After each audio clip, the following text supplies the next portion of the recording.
Hey there, health enthusiasts! Remember to subscribe today. I'm diving into something super important: how to prevent strokes and potentially save lives with some new life-saving guidelines.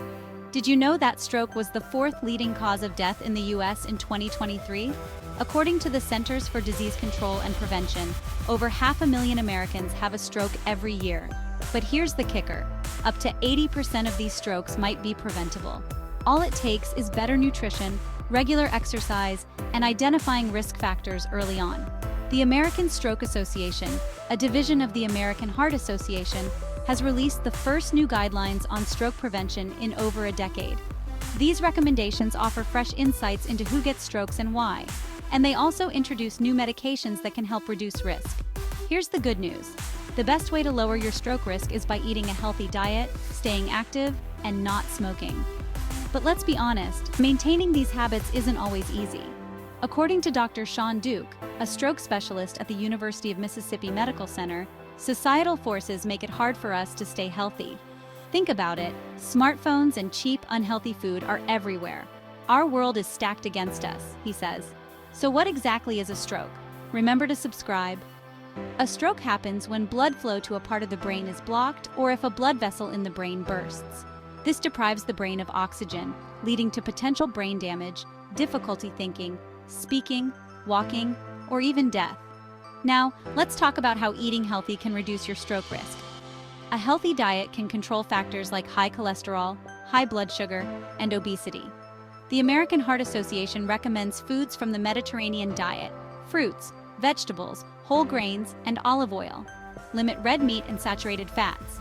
Instead, get your protein from beans, nuts, poultry, and fish. And don't forget to limit highly processed foods and sugary drinks. This can help keep your calorie intake in check and manage your weight. Moving your body is crucial too. Just 10 minutes of walking a day can drastically reduce your risk, says Dr. Cheryl Bushnell, a neurologist at Wake Forest University. Regular exercise can lower blood pressure, a major stroke risk factor. The Heart Association suggests at least 150 minutes of moderate aerobic activity, or 75 minutes of vigorous activity each week. How you do it doesn't matter. Hit the gym, walk or run in your neighborhood, or use home equipment. There are also new tools to help control weight, another stroke risk factor. New weight loss medications like Ozempic, Wegovy, Mounjaro, and Zepbound have been approved. But remember, you still need to eat well and exercise. The new guidelines also advise doctors to consider factors like gender, socioeconomic status, and access to healthcare when assessing stroke risk. For example, Black adults in the US are nearly twice as likely to have a first stroke compared to white adults. If someone doesn't have insurance or can't access a doctor due to transportation or work issues, it can impact their ability to prevent strokes. Doctors can point to resources for low-cost healthcare or food and suggest ways to stay active without breaking the bank. Lastly, how can you tell if you or someone else is having a stroke? Remember the acronym FAST-F for face drooping, A for arm weakness, S for speech difficulties, and T for time to call 911. If you think someone is having a stroke, don't hesitate. Call 911 immediately.